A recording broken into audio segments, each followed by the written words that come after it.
সম্মানিত ভিউয়ার্স, আমরা যারা অনেকেই আমাদের পিসি বা ল্যাপটপে ইন্টারনেট স্পিডোমিটার সেট করতে গিয়ে অনেক সমস্যায় পড়ি, তাদের জন্য আজকে আমি নিয়ে আসলাম খুবই সহজ একটি পদ্ধতি, যেটার মাধ্যমে আমরা কোনো থার্ড পার্টি সফটওয়্যার বা অ্যাপ্লিকেশন ছাড়াই আমাদের ল্যাপটপ বা পিসিতে আমরা ইন্টারনেট স্পিডোমিটারটি সেট করতে পারবো। তো চলুন দেখে নেওয়া যাক।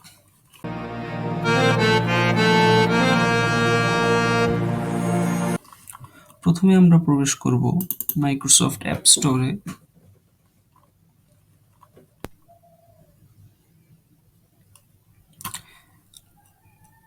এরপর আমরা সার্চ বারে এসে সার্চ করে দেব নেট স্পিড।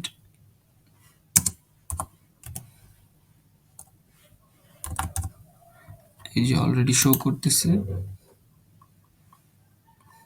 এখানে অনেকগুলো অ্যাপ্লিকেশন চলে এসেছে, তো এখান থেকে আমরা এই প্রথমটাতেই প্রবেশ করব।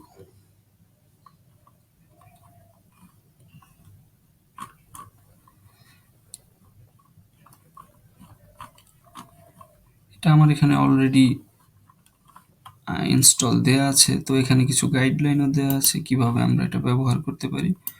তো জাস্ট ওপেনে ক্লিক করব। দেখুন অলরেডি কিন্তু রান হচ্ছে। এই যে অলরেডি এটা রান হচ্ছে, এবং এটাকে আপনারা ধরে স্ক্রিনের যেইখানে স্বাচ্ছন্দ্য বোধ হয় সেখানেই রেখে দিতে পারবেন।